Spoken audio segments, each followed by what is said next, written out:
I never imagined that 23 years of devotion, of love, of sacrifice, would end with me being called the free nurse. You know, some people spend their whole lives searching for a mother's love. I thought I had found it. Her name was Patricia. And when my husband Michael, her only son, passed away at just 32 years old, she held my hands at his funeral and whispered words I'll never forget. Diane, you're still my daughter. Death doesn't change that. You'll always be my girl. I believed her. God. I believed every word. Michael and I had only 5 years together. 5 beautiful years. We met in college, fell in love over coffee and old movies, and built a simple life. He was a teacher. I was working at a bookstore. We weren't rich, but we were happy. So happy. Then one morning, he complained of chest pain. By that evening, he was gone. A heart condition no one knew existed. He was here, and then he wasn't. I was 25 years old and suddenly, a widow. Patricia grieved differently than I did. She lost her child. I lost my future. But in that shared pain, we found each other. She had 2 other children. Rachel, her daughter, who was already married and living 3 states away with her executive husband. And Tom, her younger son, who was busy building his career in finance. But me? I stayed close. I visited Patricia every week, then every few days. Eventually, I was there almost every day. When she was diagnosed with diabetes at 61, I learned how to check her blood sugar. When her arthritis made it hard for her to cook, I meal prepped for her every Sunday. When she had her first stroke at 68 and spent 2 months in rehabilitation, I was the one who drove her to every single appointment. Rachel would call once a month. Tom would visit on holidays. But I was there. In the quiet moments. In the hard moments. In the lonely 3 a.m. moments when she couldn't sleep and needed someone to talk to. You're such a blessing, Diane, she'd say. Rachel and Tom are so busy with their lives. But you never forgot about me. How could I forget? She was all I had left of Michael. The years went by. I never remarried. A few people asked why. The truth? Part of me felt like I owed it to Michael's memory. And part of me genuinely loved taking care of Patricia. She became more than my mother-in-law. She was my family. Rachel and Tom were always polite to me. Always said thank you when I updated them on their mother's health. Rachel would send flowers on Patricia's birthday. Tom would write checks for her medical bills. They seemed grateful. We don't know what we'd do without you, Diane, Rachel told me once over the phone. You're an angel. I didn't do it for praise. I did it because it felt right. When Patricia turned 87, her health began declining faster. The doctors said her heart was weakening. She needed round-the-clock care. I moved into her guest room. I set alarms for her medications. I held her hand through the pain. I read to her when she couldn't sleep. Rachel visited twice that final year. Tom came for Christmas. They both hugged me and thanked me. Seriously, Diane, Tom said, we couldn't have done this without you. Mom is so lucky to have you. In her final weeks, Patricia's mind would drift in and out. Sometimes she'd call me by Michael's name. Sometimes she'd forget where she was. But there were moments, clear, beautiful moments, when she'd look right at me and smile. You stayed, she whispered one night, tears in her eyes. Everyone leaves eventually, but you stayed. I squeezed her hand. I'll always stay, Patricia. Always. She passed away on a quiet Tuesday morning in March. I was holding her hand. Her last words were so soft I almost didn't hear them. I'll never forget you, Diane. Never. Before we go any further into this, I just want to say, if you feel a connection to these stories, a small click on that like button and subscribe would mean more to me than you know. It lets me know I'm not just speaking into the void, that you're really here with me. Alright, let's continue. The funeral was beautiful. Rachel handled all the arrangements. Tom wrote a moving eulogy about their wonderful mother. I sat in the second row, quietly, watching as everyone celebrated Patricia's life. At the reception, people kept coming up to me. You were so good to her, Diane. She talked about you all the time. You're a saint. Rachel hugged me tightly. Thank you for everything you did for Mom. Seriously. We'll never forget it. Tom shook my hand. You gave her the best final years anyone could ask for. I felt grateful. Sad, but grateful. I had loved Patricia. And I believed, truly believed, that love had meant something. A week after the funeral, I received a call from Patricia's attorney. A man named Mr. Harrison. His voice was professional but kind. Mrs. Diane, I'm calling to schedule the reading of Mrs. Patricia's will. Would next Friday at 2 p.m. work for you? My heart fluttered. I wasn't expecting anything, really. But the fact that I was being included felt significant. It felt like Patricia's final way of saying I mattered. Yes, I said softly. I'll be there. That week felt strange. I cleaned out my things from Patricia's house. I organized her photos into albums for Rachel and Tom. I wanted everything to be perfect for them. They were her children, after all. Friday came. I wore a simple black dress. I arrived at Mr. Harrison's office 10 minutes early. Rachel and Tom were already there. Rachel gave me a small smile. Tom nodded. We sat in the waiting room in silence. When Mr. Harrison called us in, my hands were shaking. I didn't know why. Maybe it was grief. Maybe it was anticipation. Maybe it was something deeper. I was about to find out just how wrong I had been about everything. Mr. Harrison's office smelled like old leather and coffee. The kind of place where serious decisions were made. Where lives changed with the signing of papers. Rachel sat to my right. Tom sat across from me. Neither of them looked at me. They were both staring at Mr. Harrison as he pulled out a thick folder from his desk drawer. Thank you all for coming, he said, adjusting his glasses. I know this is a difficult time. Mrs. Patricia left very specific instructions regarding her estate, and it's my duty to ensure her wishes are honored. I folded my hands in my lap. My heart was beating faster than it should have been. I kept telling myself, don't expect anything, Diane. You didn't do this for money. You did this because you loved her. But still, a small part of me hoped. Hoped that maybe Patricia had left me something small. A keepsake. A token. Something to show that those 23 years had mattered. Mr. Harrison opened the folder and began reading. I, Patricia and Morrison, being of sound mind and body, do hereby declare this to be my last will and testament. The legal language went on. Property divisions. Bank accounts. Investment portfolios. Patricia had been more comfortable financially than I realized. Not wealthy, but stable. Secure. To my daughter, Rachel Elizabeth Morrison Connell, I leave my home at 427 Maple Drive, along with all furnishings, personal belongings, and the contents of my primary savings account. Rachel nodded slowly. No emotion. Just acceptance. To my son, Thomas Michael Morrison, I leave my investment portfolio, my vehicle, and the contents of my secondary savings account. Tom leaned back in his chair. Still no expression. I waited. Mr. Harrison continued reading. Smaller items. Patricia's jewelry to Rachel. Her book collection to Tom. Her china set to a cousin I'd never met. I waited. And then, Mr. Harrison closed the folder. That was it. My name had never been mentioned. Not once. I sat there, frozen. My brain couldn't process what had just happened. 23 years.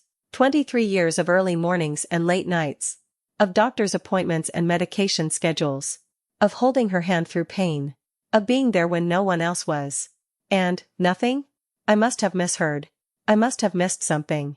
Excuse me, I said quietly, my voice barely above a whisper.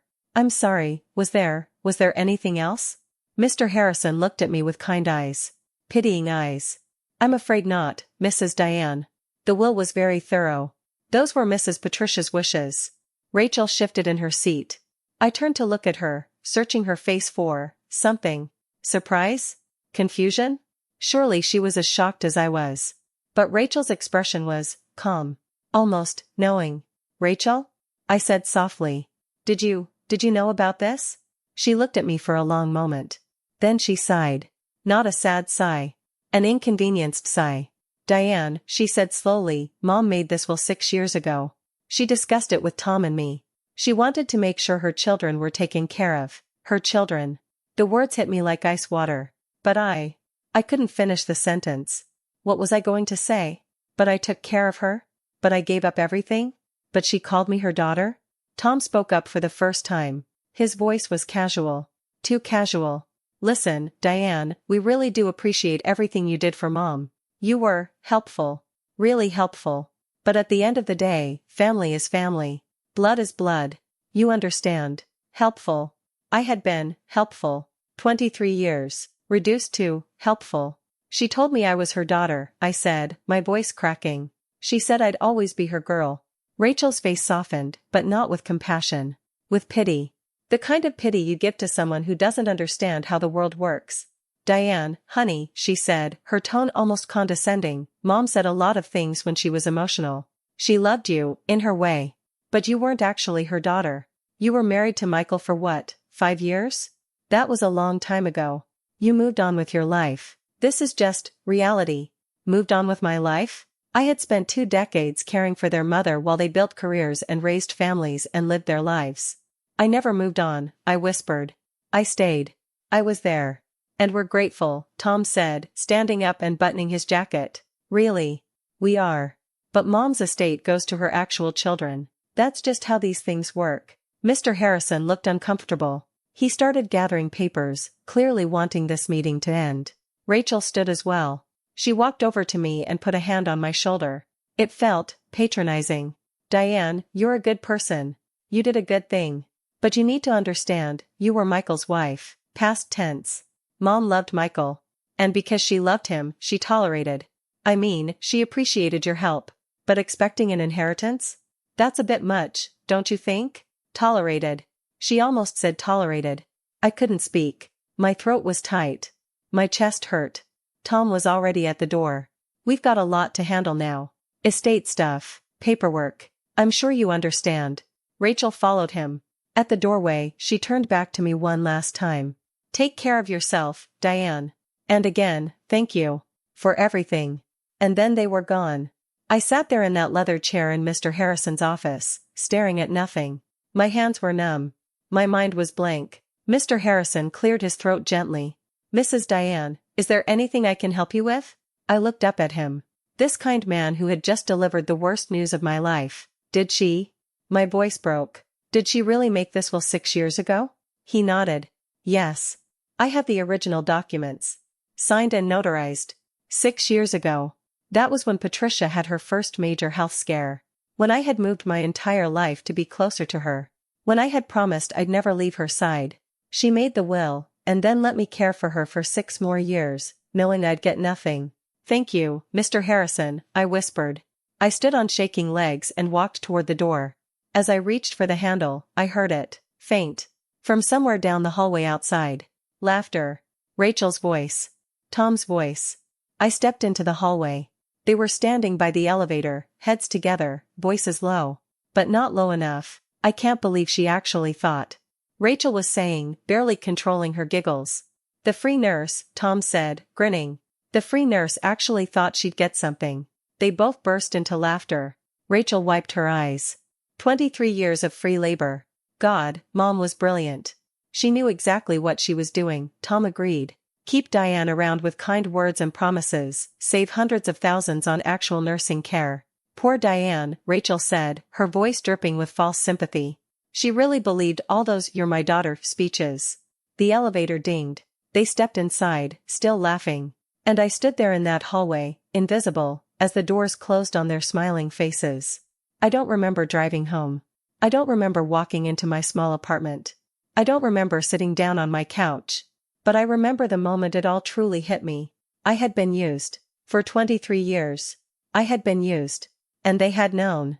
Rachel had known. Tom had known. Maybe even Patricia had known. I wasn't family. I wasn't a daughter.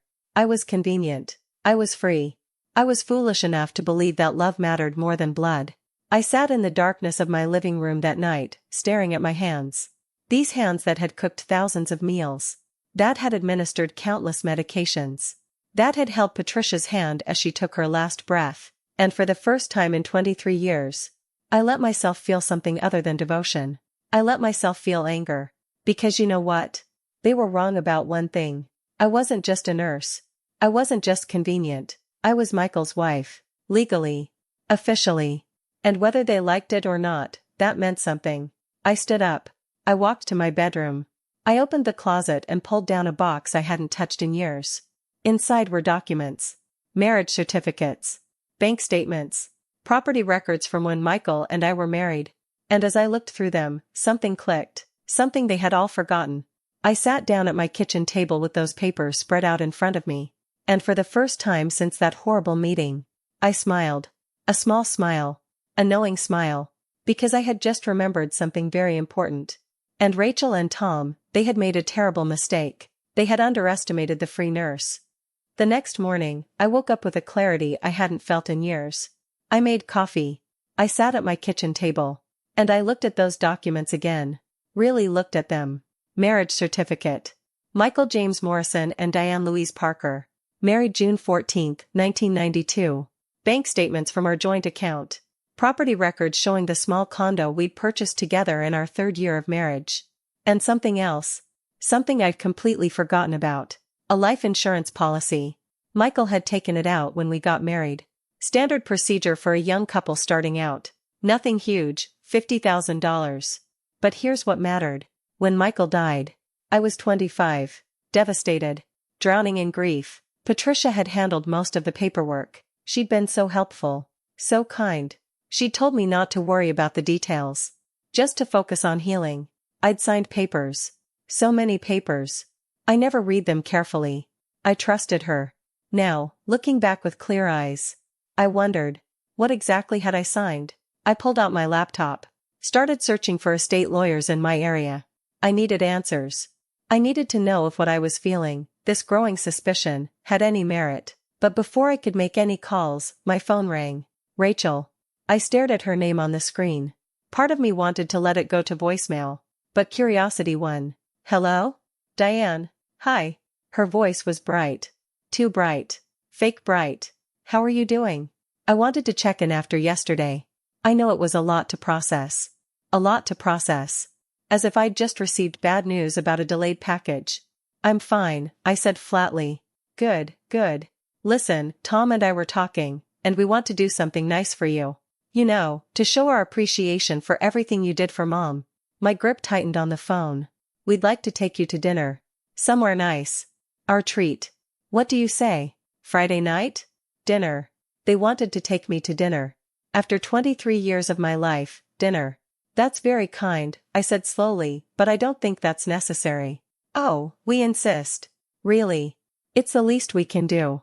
You were so devoted to Mom. We want to honor that. There was something in her tone.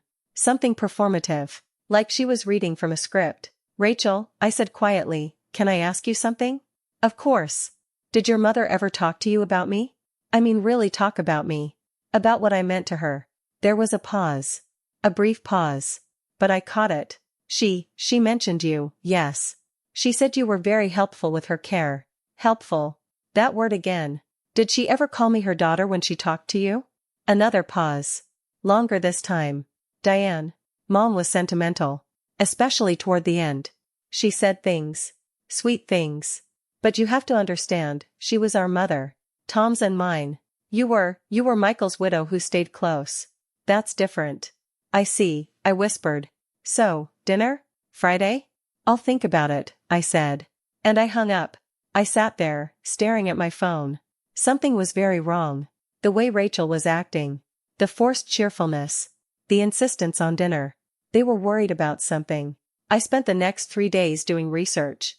I called estate lawyers. I learned about spousal rights. About inheritance laws. About what happens when someone dies during a marriage and assets are acquired. And then I found it. The thing that changed everything. In our state, any assets acquired during a marriage are considered marital property.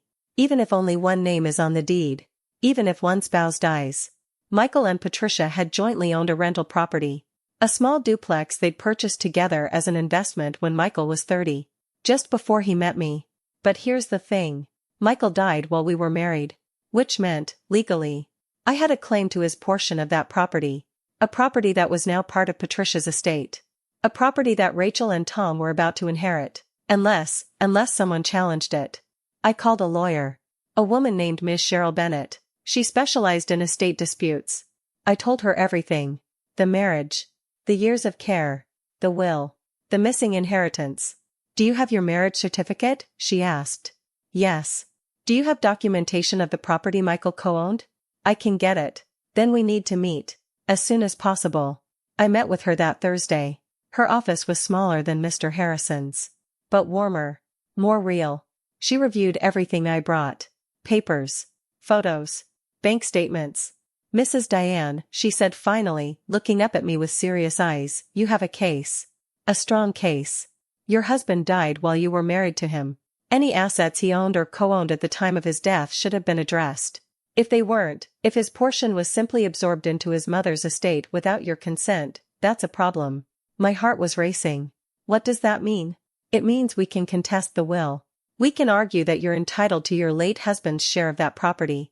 And possibly more, depending on what we find. How much are we talking about? She did some quick calculations on her computer. That duplex is now worth approximately $350,000.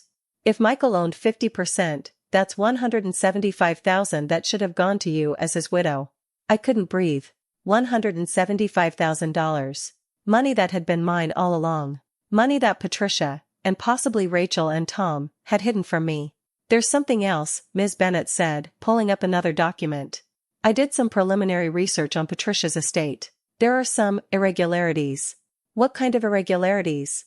Large withdrawals from her accounts over the past 3 years. $50,000 here, $30,000 there.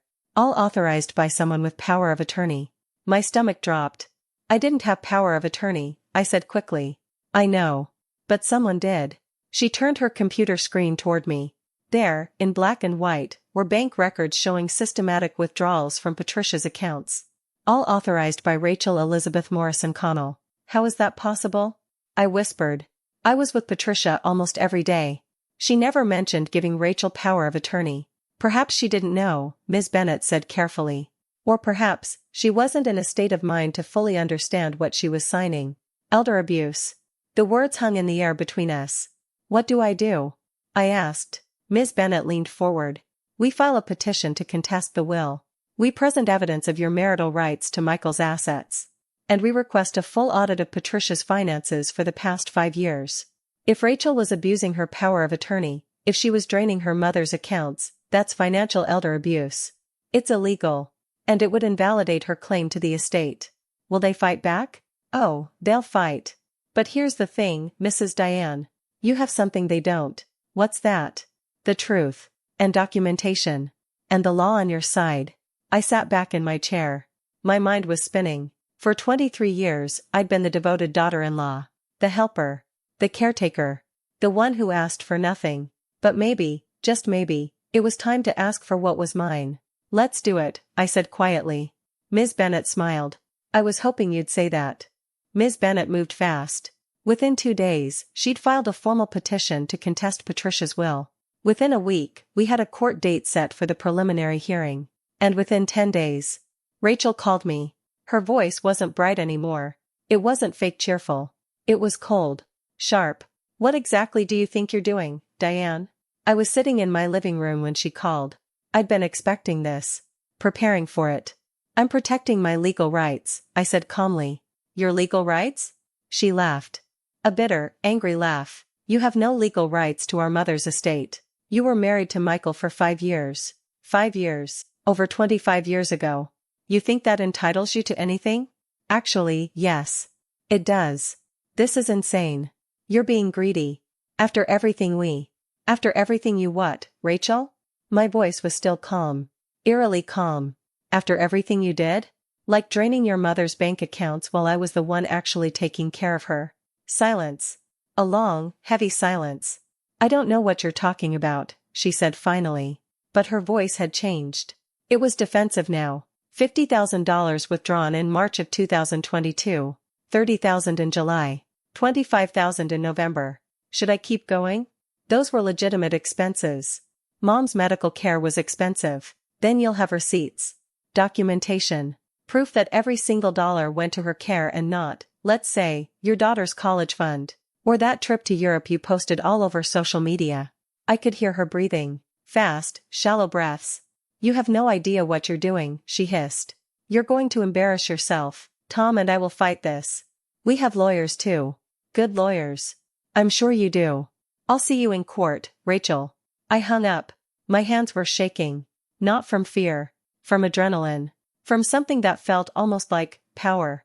For the first time in 23 years, I wasn't asking for permission. I wasn't waiting to be acknowledged. I was taking action. Ms. Bennett called me that afternoon. Rachel's lawyer contacted me, she said. They want to settle. Already? They're scared, Diane. The power of attorney records are damning. If this goes to trial and the court finds evidence of financial elder abuse, Rachel could face criminal charges. Not to mention the public embarrassment. The Morrison family has a reputation in this community. What are they offering? $50,000. To make you go away quietly. 50,000. A fraction of what was actually mine. No, I said. Good.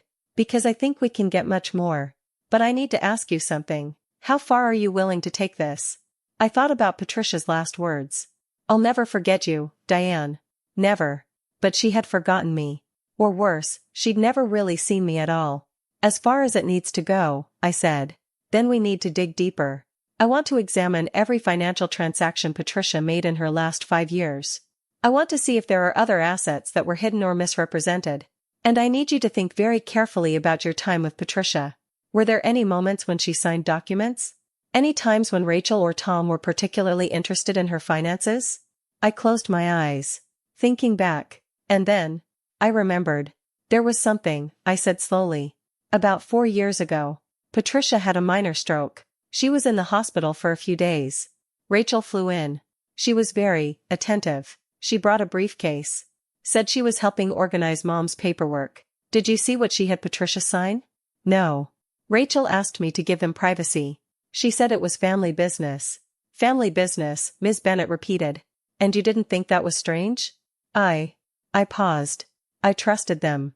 I thought they were protecting Patricia's interests. Diane, I need you to go back to Patricia's house. Rachel and Tom inherited it, but they haven't cleaned it out yet, have they? I don't think so. Rachel mentioned she was planning to put it on the market next month. Do you still have a key? I did. Patricia had given me a key years ago. I'd never returned it. Yes. I need you to go there. Tonight if possible. Look for documents. Old files. Anything that might show what Patricia signed and when. Especially anything from 4 years ago around the time of that hospital visit. Isn't that illegal? You were Patricia's primary caregiver for over 2 decades. You had implied access to her home and her affairs. It's a gray area, but legally defensible. However, if you're not comfortable, I'll do it, I said. That night, I drove to Patricia's house. The house I'd spent countless hours in. The house where I'd cooked meals and changed bedsheets and held a dying woman's hand. It felt different now. Empty. Dark. I used my key. The door opened with a familiar creak. Inside, everything was exactly as Patricia had left it. Rachel and Tom hadn't touched anything yet. Her reading glasses were still on the side table. Her favorite blanket still draped over the armchair. For a moment, I felt that old grief. That old love. But then I remembered. The free nurse. The laughter in the hallway. I walked to Patricia's study. A small room where she used to pay bills and handle correspondence. Her filing cabinet was unlocked.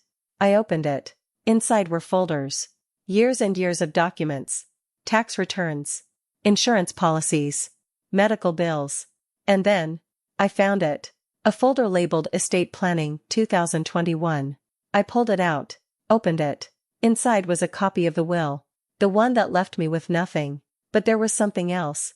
Something paper-clipped to the back. A second document. Dated 6 months earlier than the will. Power of attorney designation.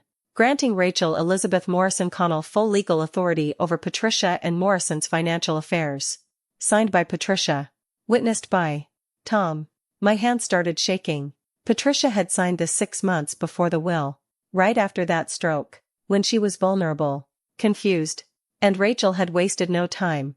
The bank withdrawals started just 2 months later. I kept digging. More folders. More documents. And then I found something that made my blood run cold. A life insurance policy. Michael's life insurance policy. The $50,000 one. But the beneficiary listed wasn't me. It was Patricia. I stared at the document, reading it over and over. When had this changed? Michael had told me I was the beneficiary. I remembered him saying it. If anything happens to me, you'll be taken care of. But this document, dated 3 months after his death, showed Patricia as the beneficiary. And at the bottom, in shaky handwriting, my signature. I don't remember signing this. I don't remember changing the beneficiary. But I'd been so grief-stricken, so lost. Patricia had handled everything. She'd put papers in front of me and I'd signed them without reading. She'd taken the life insurance money, $50,000 that should have been mine. And she'd used it. For what? For herself? For Rachel and Tom? I photographed everything. Every document. Every page. Then I put the folders back exactly as I'd found them. As I was leaving, I passed Patricia's bedroom. The door was open. Her bed was made. Her photos were still on the nightstand. One photo caught my eye. Patricia and Michael. He must have been 7 or 8 years old. They were smiling. Happy. Next to it was a photo of Rachel and Tom at their college graduations. There were no photos of me. In 23 years. I'd never made it onto her nightstand. I left the house. Locked the door behind me. And I drove straight to Ms. Bennett's office. Even though it was 9 o'clock at night, she was still there. Working late. I handed her my phone with all the photos. She scrolled through them. Her expression grew darker with each image. "This is it," she said quietly. "This is what we need." "They stole from me," I whispered. "Not just the property. The life insurance too. Patricia manipulated me when I was grieving. She took everything Michael left for me and she kept it." Ms. Bennett looked up at me. "Diane, this goes beyond a simple will contest now. This is fraud. This is financial exploitation of a grieving widow. And if Rachel knew about any of this, if she benefited from it, she's complicit. What do? We file an amended petition. We present all of this evidence. We request a full forensic audit of Patricia's estate going back to Michael's death. And we make sure Rachel and Tom understand something very clearly." "What's that?" "That if they want to avoid criminal prosecution, they're going to give you everything you're owed. With interest." I sat down in the chair across from her desk. My whole body was trembling. "How much are we talking about?" She did some quick calculations. "The property. The life insurance with interest compounded over 23 years. Your share of Patricia's estate based on what should have been yours for Michael. Pain and suffering damages for emotional distress." She looked up at me. "Conservatively? $400,000. Possibly more. $400,000. Money that had always been mine. Money I'd been tricked out of. Money I'd earned through 23 years of unpaid labor while they lived their comfortable lives." "When do we present this?" I asked. "Court date is in 6 days. I'll have everything ready." I stood up to leave. At the door, I turned back. "Ms. Bennett, do you think Patricia knew? Do you think she planned all of this from the beginning?" Ms. Bennett was quiet for a moment. "I think Patricia was a woman who loved her biological children more than anything. And I think, when Michael died, she saw an opportunity. A young, grieving widow who'd do anything to hold on to the last piece of her son. Free caregiving for decades. And when she was done needing you, she discarded you." I nodded slowly. "And Rachel and Tom? They knew. Every step of the way. They knew." I walked out of that office with my head held high. The free nurse was done being free. And in 6 days, Rachel and Tom were going to learn a very expensive lesson. You don't underestimate a woman who has nothing left to lose. The 6 days before the court hearing passed in a blur. Ms. Bennett worked around the clock. She compiled every document, every photograph, every bank statement. She built a case so airtight that even the best lawyer couldn't break through it. Rachel called me twice more. The first time, her voice was angry. "You're making a huge mistake, Diane. Dragging our family through the mud like this. For what? Money? After we gave you a home? A purpose?" I didn't respond. I just hung up. The second call was different. Her voice was smaller. Almost pleading. "Can we please just talk about this? Face to face? Before it goes to court. There has to be a way to work this out." "There is a way," I said calmly. "Give me what's mine." "What you think is yours," she corrected. "You're confused, Diane. You're misremembering things. Mom loved you, but she didn't owe you anything." "Then I'll see you in court, Rachel. And we'll let a judge decide who's confused." I hung up again. Tom didn't call. But his lawyer did. Offering $75,000, then $100,000, then $150,000. Each time, Ms. Bennett refused. "They're panicking," she told me. "The closer we get to the hearing, the more desperate they become. That's how we know we have them." The morning of the hearing, I woke up at 5 a.m. I couldn't sleep. I put on a simple navy blue dress. Pearl earrings that Michael had given me on our 2nd anniversary. I looked at myself in the mirror. I looked different. Stronger. More certain. The woman staring back at me wasn't the devoted daughter-in-law anymore. She wasn't the free nurse. She was someone who knew her worth. The courthouse was downtown. An old building with marble floors and high ceilings. Ms. Bennett met me outside. "Remember," she said, "let me do the talking. Stay calm. Don't react, no matter what they say."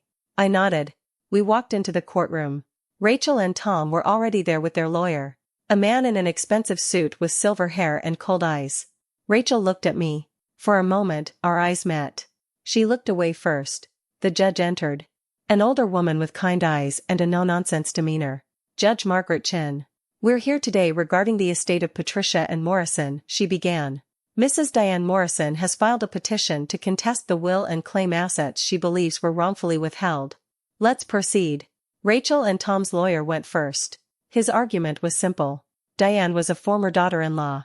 The marriage ended over 2 decades ago with Michael's death. She had no legal standing to claim any portion of Patricia's estate. The will was clear. Patricia's wishes should be honored. He spoke for 20 minutes. Confident. Polished. Dismissive. Then it was Ms. Bennett's turn. She stood up, opened her folder, and began. Your Honor, this case is not simply about a will. This case is about systematic financial exploitation that spans over 2 decades. With your permission, I'd like to present evidence. Judge Chin nodded. Ms. Bennett placed the first document on the overhead projector. Michael and Diane's marriage certificate. Mrs. Diane Morrison was legally married to Michael James Morrison for 5 years before his untimely death at age 32.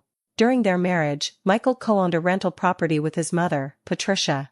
Upon Michael's death, his share of that property, valued at approximately $175,000 in today's market, should have transferred to his widow. It did not. She placed another document. Instead, Patricia Morrison absorbed the entire property into her personal estate.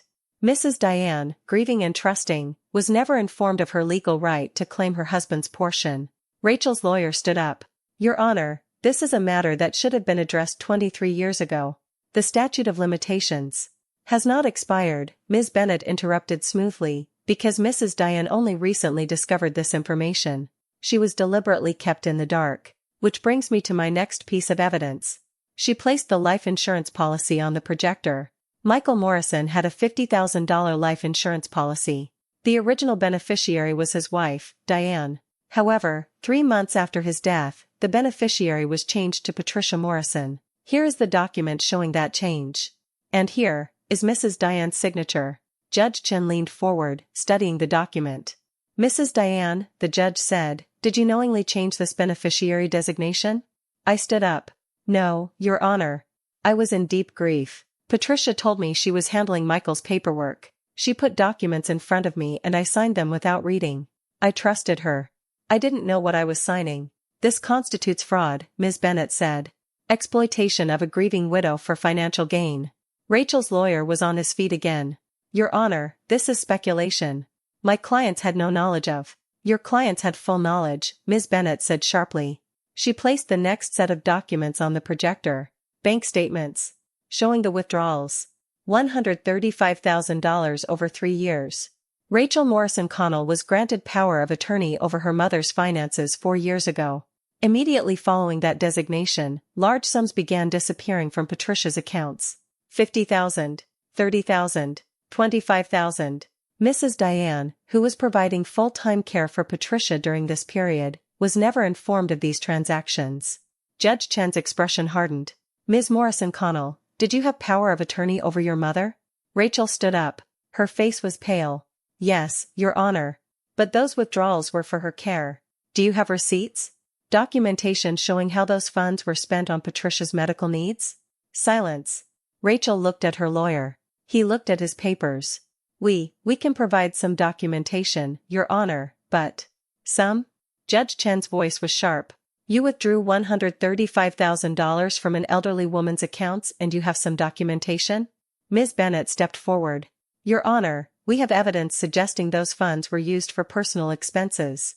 Ms. Morrison Connell's daughter's college tuition was paid in full the same month as one of these withdrawals.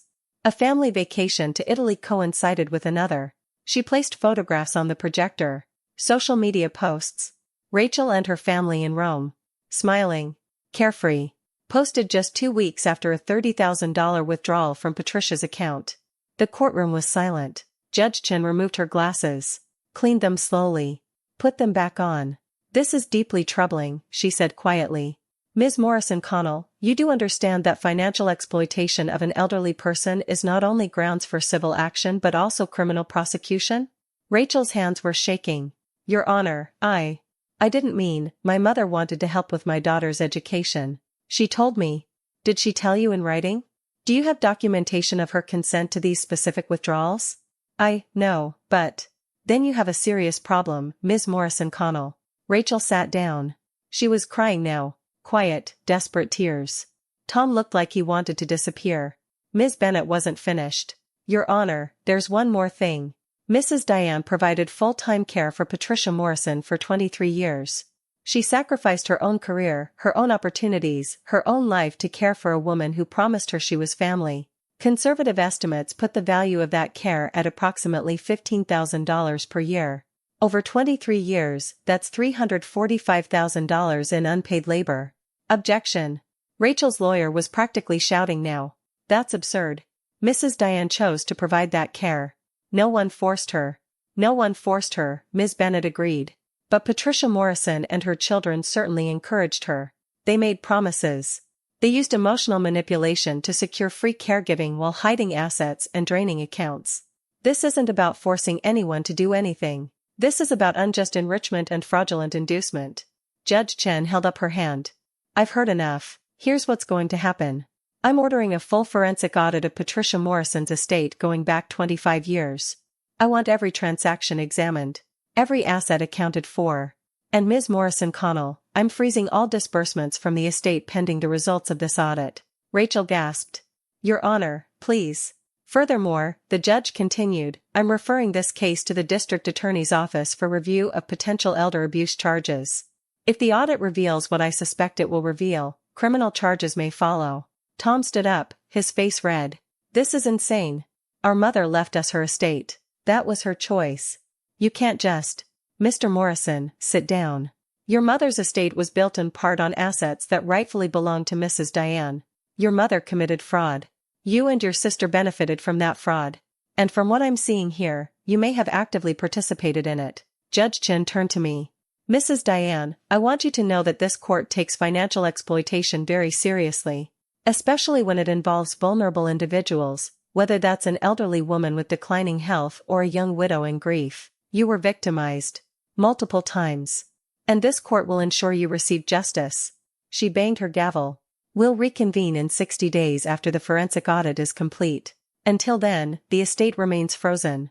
This hearing is adjourned. Rachel was sobbing openly now. Tom had his head in his hands. Their lawyer was packing up his briefcase with shaking hands. Ms. Bennett turned to me and smiled. We won, she whispered. I couldn't speak. I just nodded. As we left the courtroom, I heard Rachel's voice behind me. Diane, please. Please. We can still work this out. We can. I turned around. She looked broken. Desperate. Nothing like the confident woman who'd laughed about the free nurse in that hallway. You had 23 years to work it out, Rachel, I said quietly. You chose not to. You chose to laugh at me. To use me. To throw me away when you were done. I'm sorry, she whispered. I'm so sorry. Please. I don't want your apology, I said. I want what's mine. What was always mine. And I walked away. 60 days later, the forensic audit was complete. The findings were devastating for Rachel and Tom. Patricia had indeed taken the life insurance money. She'd used it to purchase additional property. Property now worth $300,000. The rental property that should have been partly mine was worth even more than estimated. $210,000. Rachel's withdrawals totaled $160,000, and she could only account for $30,000 with legitimate receipts. The auditor's report concluded that Patricia had systematically defrauded me. And Rachel had continued that fraud after Patricia's death. At the final hearing, Judge Chen ruled in my favor. I was awarded the full value of Michael's portion of the properties. The life insurance payout with 23 years of compound interest. And damages for unjust enrichment. Total, $512,000. Rachel and Tom were ordered to pay immediately. The house would be sold. The investment accounts liquidated. Rachel faced criminal charges for elder abuse and fraud. She eventually pleaded guilty in exchange for probation and community service. Her reputation in the community was destroyed. Tom lost his job when the scandal became public. I didn't feel joy watching them fall. I just felt tired. And free. 6 months after the final ruling, I visited Patricia's grave. It was a quiet morning. The cemetery was empty except for birds singing in the trees. I stood at her headstone. Patricia and Morrison. Beloved mother. I kept my promise to you, I said softly. I stayed. I cared for you. I loved you. But you didn't keep your promise to me. You said I'd always be your daughter. You said you'd never forget me. But you did forget. Or maybe, you never really saw me at all. I placed a single white rose on her grave. I forgive you, Patricia. Not because you deserve it, but because I deserve peace. And then I walked away. I used some of the money to buy a small house. Nothing fancy. Just a place that was mine. I used some more to go back to school. I'd always wanted to be a teacher. At 55 years old, I finally had the chance. And the rest? I put it into a trust. For women like me. Women who'd been exploited by family. Women who'd been told they were worthless. Women who needed a lawyer but couldn't afford one. I called it the Michael Morrison Justice Fund. Because Michael would have wanted me to fight. He would have wanted me to win. And he would have wanted me to help others do the same. I'm 62 now. I teach English at a community college. I have students who call me Professor Morrison with respect in their voices. I have friends. Real friends. People who value me for who I am, not what I can do for them. And sometimes, late at night, I think about those 23 years. All that time I spent being invisible. Being useful. Being the free nurse. And I smile. Because I'm not invisible anymore. I am seen. I am valued. I am enough. And Rachel and Tom? They learned something important. You can use people. You can take advantage of kindness. You can laugh at the free nurse. But eventually, the bill comes due. And when it does, it's going to cost you everything. Thank you for walking this difficult road with me to the very end. If this story resonated with you, you can support our community by sending a super thanks. It helps me continue to bring these important stories to light. On the screen now are 2 more stories that I know will touch your soul. I'll see you in the next one. Stay strong.